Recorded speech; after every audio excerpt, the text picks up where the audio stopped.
할렐루야. 오늘은 베드로전서 강의 마지막 시간입니다. 9번째 시간으로 베드로전서 5장 1절에서 14절의 말씀을 가지고 함께 은혜를 나누기로 하겠습니다. 자, 이 믿음의 사람은 하나님이 보이지 않는다고 해서 자기 마음대로 사는 사람들이 아닙니다. 믿음이라는 것 자체가 바로 생명으로 오신 예수 그리스도, 그분께서 나와 함께 하심으로 말미암아 갖게 되는 것이 바로 믿음입니다. 그전에는 말씀을 듣고 예수님께서 나 때문에 십자가에서 죽으셨나 해서 그런 사실을 이 머리로 깨닫고 이 교회 나가는 이런 수준은 이제 온전한 믿음으로 들어가는 과정이라고 말할 수가 있겠습니다. 그러므로 주님께서 나와 더불어 함께 하신다면 내 안에 계신 주님을 항상 의식하고 이분을 믿음으로 살도록 해야 하는 것입니다. 우리가 성도들에게 다가오는 이 고난이나 이 환난은 그 사람의 믿음을 온전하게 하고 주님의 뜻대로 살아가도록 하시는 하나님의 다루심이라고 생각하시면 될 것입니다. 비록 그 배후에는 마귀가 역사하고 있지만 그것조차도 하나님께서 사용하셔서 당신의 사람들을 온전하게 만들어 가신다는 것입니다. 아무리 하나님의 은혜와 사랑을 깨닫고 우리의 거듭났다 하더라도 옛사람의 잔재를 하루아침에 벗어버리는 것이 아닙니다. 그래서 하나님은 우리를 고난의 풀문불 가운데 던져 정말 우리를 멋진 하나님의 사람으로 만들어 가시는 것입니다. 그래서 우리에게 여러 가지 시련이나 시험과 환난이 올 때 내가 예수 믿는다고 왜 이런 것들이 내게 다가와서 내가 이런 어려움을 겪어야 되나 라고 원망이나 불평하지 마시기 바랍니다. 이것은 하나님께서 나를 당신의 사람으로 만들어 가시는 그런 과정이기 때문에 그렇습니다. 아직까지 나는 옛사람의 생각과 마음, 바로 자중심으로 살아간 오늘까지의 그 모든 것들, 이런 것들을 내가 하루아침에 벗어버릴 수가 있다면 얼마나 좋겠습니까? 그것이 안 됩니다. 내 수준에서는 사실 하나님의 이 말씀과 하나님의 뜻 가운데 살아갈 수 있는 참 이런 삶으로 들어갈 수 있다는 것은 정말 어렵다는 것을 우리가 깨달아야 됩니다. 그래서 하나님은 이런 여러 가지 시련과 어려움을 통해서 나를 다루셔서 온전한 그리스도의 사람으로 만들어 가신다는 걸 여러분들이 깨달으시기 바랍니다. 욥기 23장 10절로 12절 말씀을 제가 읽어드립니다. 나의 가는 길을 오직 그가 아시나니 그가 나를 단련하신 후에는 내가 정금같이 나오리라. 내 발이 그의 걸음을 바로 따랐으며 내가 그의 길을 지켜 치우치지 아니하였고 내가 그의 입술의 명령을 어기지 아니하고 일정한 음식보다 그 입의 말씀을 귀히 여겼구나. 그 입술의 명령, 하나님께서 성령으로 말씀을 깨닫게 하시고 내게 주시는 음성으로 들려주실 때 그런 것들을 내가 온전히 지키고 순종하며 정말 일정한 음식보다 그 말씀을 귀히 여기는 참 이런 삶으로 말미암아 그 믿음을 통해서 하나님의 살아계심, 구원의 은혜, 하나님의 놀라운 역사를 경험하고 살도록 하시는 것은 물론이지만 또 하나님 나라가 되어 살아가는 하나님의 약속 안에서 주님의 복을 누리고 살아가는 참 이런 사람이 될 수 있도록 하신다는 것입니다. 고린도후서 4장 17절 말씀을 현대인 성경으로 제가 읽어드립니다. 우리가 잠시 받는 가벼운 고난은 그 무엇과도 비교할 수 없는 크고 엄청난 영원한 영광을 우리에게 가져다 줄 것입니다. 여러분, 그래서 그런 고난이 올 때 여러분들이 기쁨으로 받아들일 수 있길 바랍니다. 어떻게 내가 기쁨으로 받아들일 수 있겠습니까? 여러분, 무릎을 꿇으세요. 성령의 도우심을 받으세요.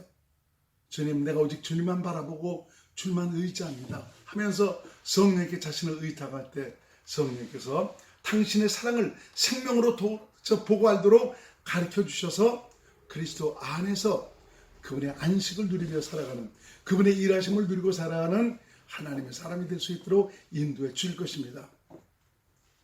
믿음의 사람은 장차 그리스도의 심판대 앞에 서야 됩니다. 이것은 백보자 심판, 바로 신보자 심판과는 다른 것입니다.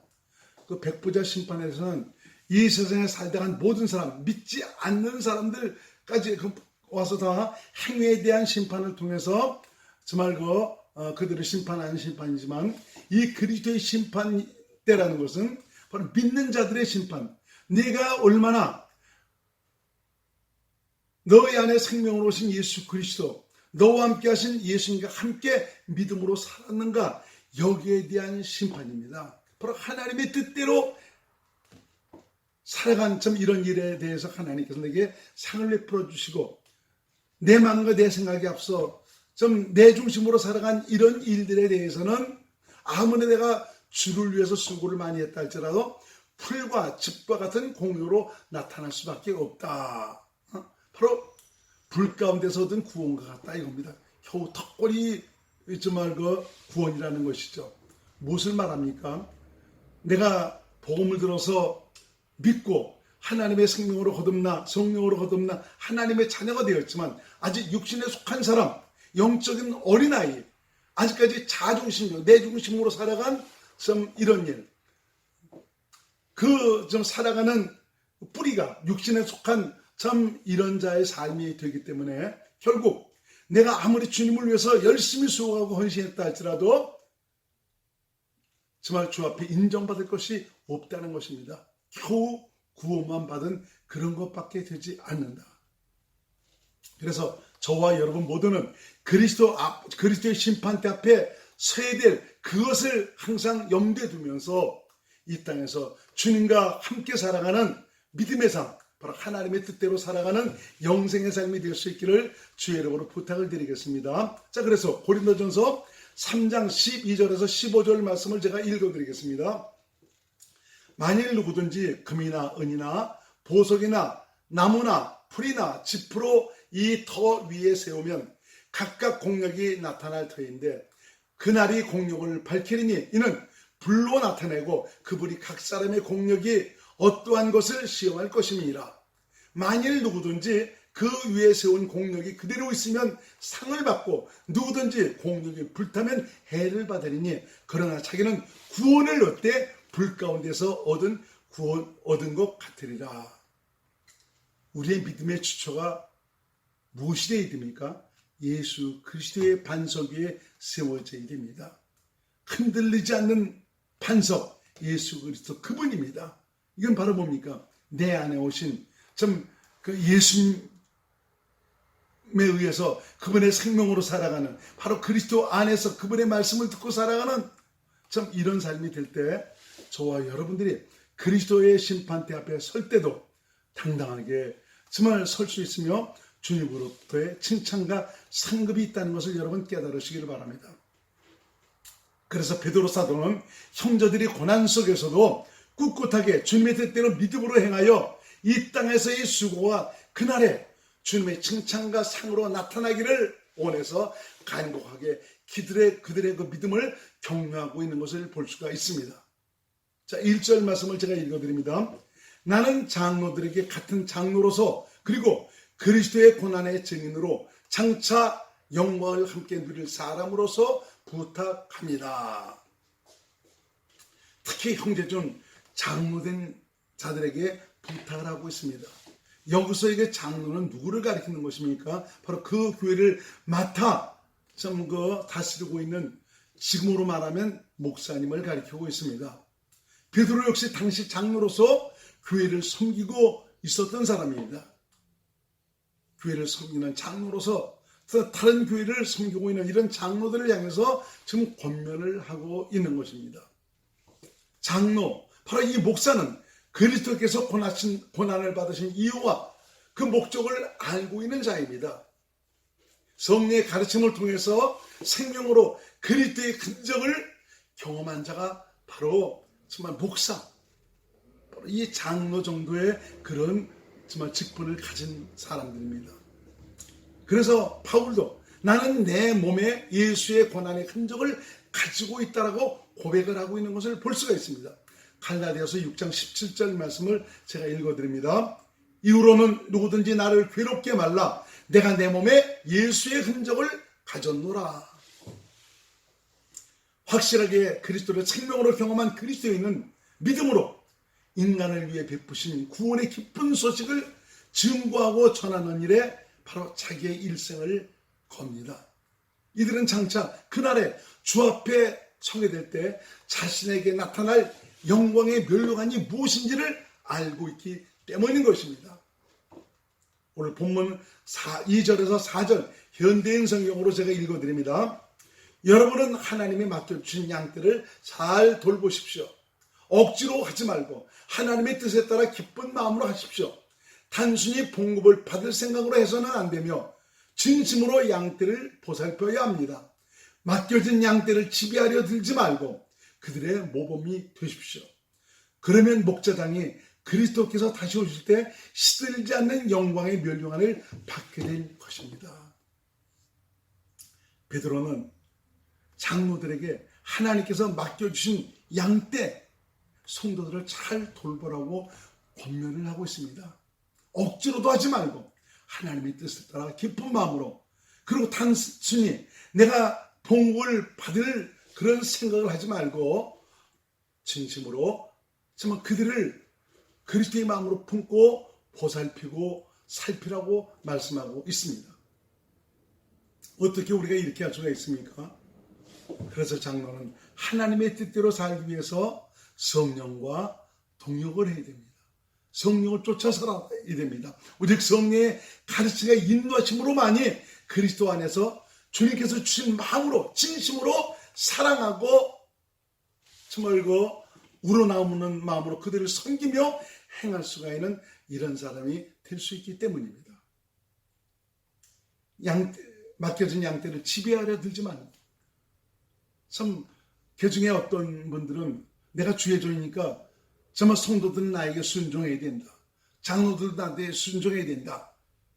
그래서 정말 어떤 영적인 권위를 가지고 그들을 자기 뜻에 순종시키려고 하는 참 이런 일들이 있습니다. 참 이것은 올바른 태도가 아닙니다. 도리어 오늘 베드로 사도를 통해서 말씀하는 것은 그들의 모범이 되라. 너부터 그리스도를 닮아 그분의 마음으로 네가 예수 이름으로 살라, 이렇게 말씀해 주고 있습니다. 그럼 자동적으로 그 마음으로 살면 저들이 바로 네가 하나님의 종인 것을 알고 하나님의 그 권위에 순종하는 이런 사람이 될 수가 있다라고 말하고 있는 것입니다. 자신이 가지고 있는 어떤 영적인 권위를 휘두르지 말고 오롯이 성령을 쫓아 행함으로 신의 성품에 참여하여 주님의 거룩함과 선하심과 의로움을 나타내며 살면은 참 이런 참 거룩한 정말 경건함이 묻어나는 이런 모습을 보고 성도들도 온전히 따르고 순종하는 이런 사람이 될 수가 있는 것입니다. 자신 안에 계신 그리스도를 믿음으로 사는 것이야말로 주님의 뜻대로 사는 것입니다.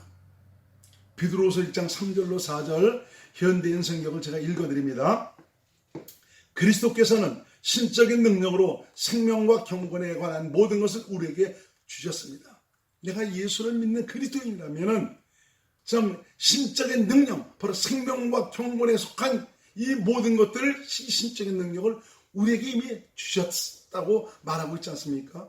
이것은 자신의 영광과 선으로서 우리를 부르신 분을 우리가 알게 될 때 얻어지는 것입니다. 어떻게 내가 정말 이런 생명과 경건에 속한 놀라운 이 영광을 알 수가 있습니까? 성령께서 가르쳐 주실 때, 그분께서 나를 깨닫게 하시고 감동하시고 인도해 주실 때 내 안에 이루어진 그런 영광을 비로소 알 수가 있게 되는 것입니다. 이것으로 그리스도는 아주 소중하고 중대한 약속을 우리에게 주셨으며 이 약속을 통해 여러분이 세상의 파괴적인 정욕을 피하여 신의 성품에 참여하도록 하셨습니다.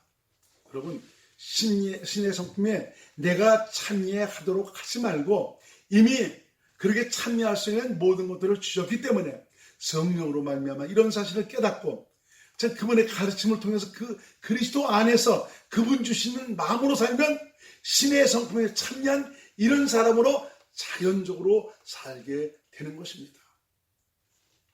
그래서 항상 드리는 말씀이지만 여러분들이 종교적인 그런 신앙이냐, 바로 율법적인 신앙이냐, 기독교적인 신앙이냐, 바로 하나님의 생명에 의한 신앙이냐, 이것을 항상 잘 분별해야 됩니다. 점검을 하셔야 됩니다. 이것이 이 뿌리가 하나님에게서 난 것이냐, 내 육신에게서 난 것이냐, 이걸 잘 분별할 수 있도록 하시기를 바랍니다. 하나님의 생명에서 하나님의 마음이 나오고 하나님의 거룩한 신적인 능력이 나타나게 됩니다. 자, 이러한 그 믿음의 습으로 양떼를 인도하고 가르치는 자는 그리스도의 심판대 앞에서 영원히 시들지 않는 영광의 멸류관을 받게 될 것입니다. 자, 본문 5절에서 7절 말씀을 현대인 성경으로 제가 읽어드립니다. 청년들은 장로들에게 순종하며 겸손한 마음으로 서로 섬기십시오. 하나님은 교만한 사람을 대적하시고 겸손한 사람에게 은혜를 베푸십니다. 그러므로 여러분은 능력이 많으신 하나님 앞에서 자신을 낮추십시오. 때가 되면 하나님이 여러분을 높여주실 것입니다. 여러분의 염려를 다 하나님께 맡기십시오. 하나님이 여러분을 보살피고 계십니다. 베드로 사도는 장로들에 의해 가르침을 받는 청년들, 바로 이 성도들을 향해서도 권면을 하고 있습니다. 너희는 너희를 가르치고 인도하는 장로들에게, 바로 목사들에게 순종하며 겸손한 마음으로 서로 섬기라고 말씀하고 있습니다. 바울 사도도 너희를 가르치는 자와 함께 항상 좋은 것을 같이 나누고 귀히 여기라 라고 말씀하고 있는 것을 볼 수가 있습니다. 왜 그렇습니까? 하나님께서 당신의 뜻을 이루기 위해서 성도를 섬기라고 보내신, 하나님으로부터 보내신 하나님의 종이기 때문입니다.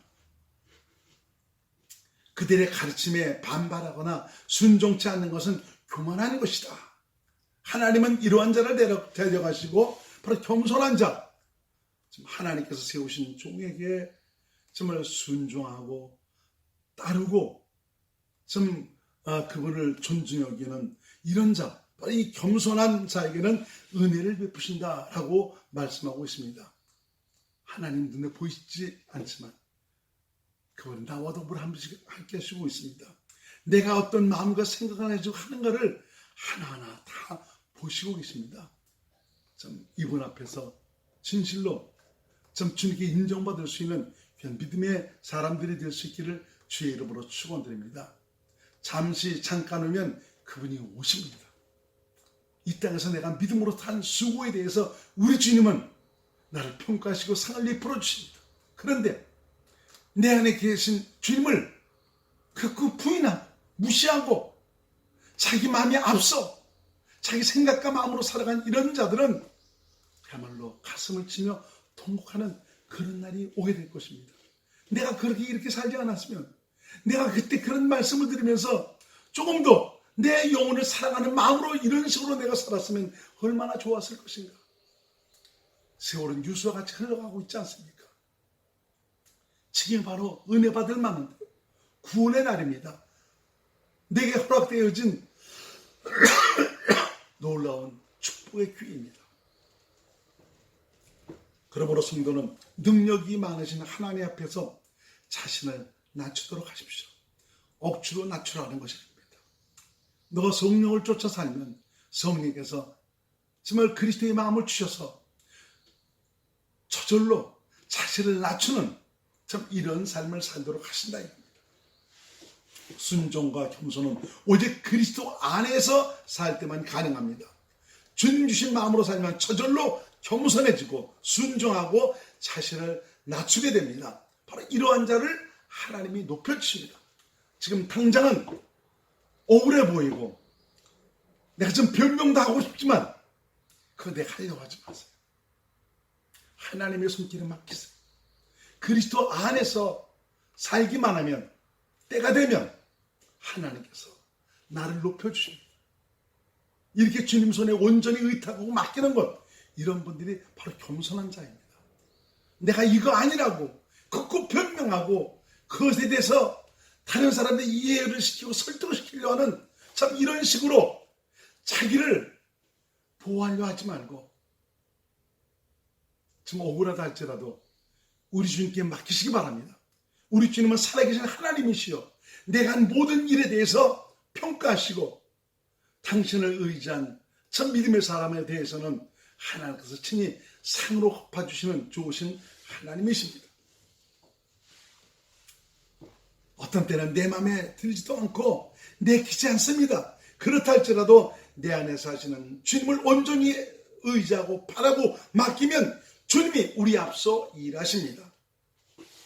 그러므로 성숙한 성도는 바로 자신이 앞서는 것이 아니라 내 안에 사시는 예수님을 전적으로 의지하고 살아갑니다. 8절에서 9절 말씀 현대인 성경을 제가 읽어드립니다. 바짝 정신을 차리고 철저하게 경계하십시오. 여러분의 원수인 마귀가 울부짖는 사자처럼 삼킬 자를 찾아 돌아다니고 있습니다. 그러므로 믿음에 굳게 서서 마귀를 대항하십시오. 세상에 흩어져 있는 모든 성도들도 이 같은 고난을 겪고 있습니다. 우리 그리스도인들은 신앙의 고삐를 늦출 수가 없습니다. 왜 그렇습니까? 바로 우리의 대적 원수 마귀가 우리 앞에 펄펄 솟아 있기 때문에 그렇습니다. 언제 어느 때 틈을 비집고 내게 들어와서 역사할지 모릅니다. 그래서 우리 그 신앙생활은 보이는 싸움이 아닙니다. 보이지 않는 싸움입니다. 마귀는 삼킬 자를 찾기 위해서 울부짖는 사자처럼 돌아다니고 있습니다. 여러분, 그래서 육신에 속한 자가 되지 말고 영에 속한 자, 바로 그리스도 안에 살아가는 믿음의 사람이 되어야 됩니다. 그리스도 밖에 나가면 마귀의 밥이 될 수가 없습니다. 호시탐탐 노리는 마귀가 때는 이때라 싶어서 덜컥 나를 물어버리는 것입니다. 내가 예수를 믿고 있는데 왜 이런 일이 생각나요? 지금 당신이 살고 있는 그 뿌리가 어디서부터 시작되고 있습니까? 당신의 육신입니까? 하나님입니까? 여러분 성령으로 살고 있습니까? 내 중심으로 살아가고 있습니까? 답은 분명히 나옵니다. 내 육신에 속한 자, 내 중심으로 살아가는 자는 마귀가 날름 집어삼킵니다. 속지 마시기를 바랍니다. 내가 다른 사람 탓할 필요 없습니다. 상황을 탓할 필요 없습니다. 그래서 전부 내게 달려 있습니다. 내가 그리스도 안에서 주님에 의해 살면 그분께서 전부 모든 것을 허락하시고 해결하시고 열어가십니다.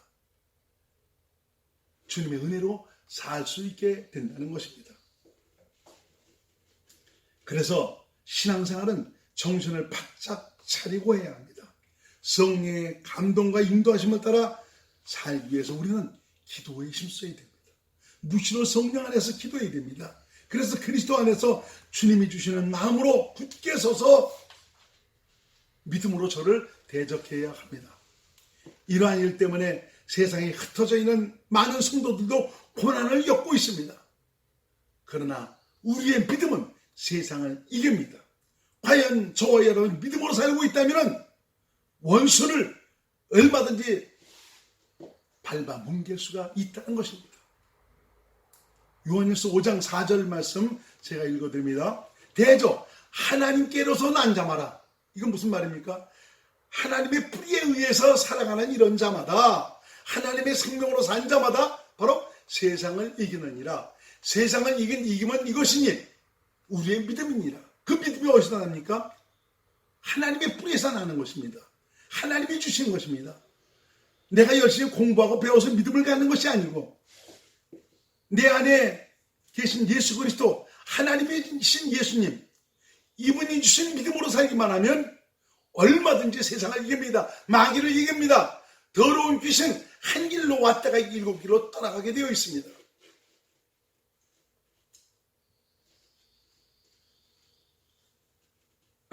본문 10절에서 11절 현대인 성경으로 제가 읽어드립니다.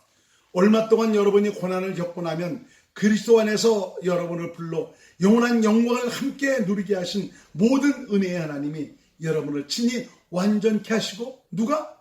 하나님이 굳세게 하시고, 누가? 하나님이 강하게 하시며 튼튼하게 세워질 것입니다. 누가? 하나님이. 그분이 누굽니까? 내 안에 계신 예수 그리스도, 바로 성령님입니다. 능력이 하나님께 길이길이 함께하기를 기도합니다. 아멘. 비록 우리가 얼마 동안 고난을 겪게 됩니다. 그렇지만 그 고난을 통과한 후에는 그리스도 안에서 우리를 부르시는 하나님, 바로 바로 내 안에 계신 예수님이 영원한 영광을 누리게 하시는 것은 물론이지만 우리를 친히 완전하게 하시고 굳세게 하시고 강하게 하셔서 온전한 믿음으로 세워주십니다. 그 믿음을 통해서 얼마든지 주님의 살아계심을 그분의 구원의 손길을 누리고 살아가는 성도가 될 수 있도록 하는 것입니다. 그분께서 하시는 것입니다. 그분이 나와 더불어 함께 하시고 있습니다. 그분은 능력이 한이 없으시며 영원하신 분입니다. 그분과 내가 믿음으로 하나 되어 그분과 동행한다면 무엇이 두려울 것이 있겠습니까? 내가 그분 안에서 그분 주신 믿음으로 살아가느냐, 이것이 문제입니다. 본문 12절 14절 말씀을 현대인 성경으로 말씀드립니다. 내가 신실한 형제로 여기는 실로아노를 통해, 바울 사도는 실로아노를 실라라고 말하고 있죠. 나는 여러분에게 간단히 편지를 써서 여러분을 격려하고 주님을 위해 고난받는 이것이 하나님의 참된 은혜임을 증거하였습니다. 그러므로 여러분은 이 은혜에 굳게 서십시오. 여러분과 함께 선택된 바빌론에 있는 여러분의 자매교회가 여러분에게 무난하고 내 아들 마가가 여러분에게 무난합니다. 여러분은 성도의 사랑으로 서로 무난하십시오. 그리스도 안에 있는 여러분 모두에게 평안이 함께하기를 기도합니다.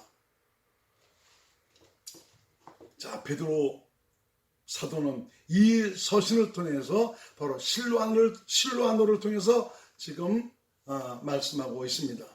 이 편지를 써 보내는 이유는 고난은 받고 있는 형제들을 격려하고 바로 그 고난을 통해서 그들을 다루시는 하나님의 영광에 이룰 수 있는 합당한 자들이 되게 하시는 것이니만큼 이 은혜에 굳게 서 있으라고 권면을 하고 있습니다. 진정 이것이야말로 하나님의 참된 은혜이기 때문입니다. 문안 인사를 통해서 모든 교회가 이들을 지지하고 있고 이들이 존경하고 있는 마가도 문안을 하고 모든 성도들이 그리스도 안에서 문안을 하고 격려하고 있으므로 더욱 믿음의 안위를 갖기를 소원하고 있습니다. 그들에게 진정 평안이 있기를 빌어주고 있습니다. 우리 주위에는 앞서간 믿음의 선배들이 많이 있습니다. 그분들도 세상에 있을 때 고난과 어려움을 많이 겪었습니다. 그렇지만 영원한 하나님의 약속을 바라보고 이 땅에서의 주신 이 기회를 성공시켰습니다. 진실로 선한 믿음의 싸움으로 우리의 때를 지킬 수 있도록 하시기를 바랍니다. 우리는 영원한 것을 위해서 살아가는 사람들입니다. 여러분, 가장 값진 투자가 무엇이겠습니까? 영원한 생명을 위한 투자가 아닙니까? 우리는 여기서 육신이 죽으면 그것으로 끝나는 자들이 아닙니다. 살아계신 하나님께서 진실로 우리를 향해서 약속하셨습니다. 영생입니다. 그 영생을 더 복되게 하기 위해서 이 땅에서 믿음으로 말미암아 당신의 뜻대로 당신 주신 마음으로 그리스도 안에서 살라고 말씀하시고 있습니다. 이런 삶을 통해서 내 안에 살아계신 예수 그리스도를 보여주고 나타내는 이런 삶으로 하나님의 영광이 되어 살아가는 믿음의 사람이 되라고 권면하고 있습니다. 베드로 서신을 통해서 성령으로 우리에게 말씀하시는 하나님의 교훈을 마음속에 새겨서 정말 신의 성품에 참여한 멋진 믿음의 사람들이 될 수 있기를 주님의 이름으로 축원을 드리겠습니다. 할렐루야! 감사합니다.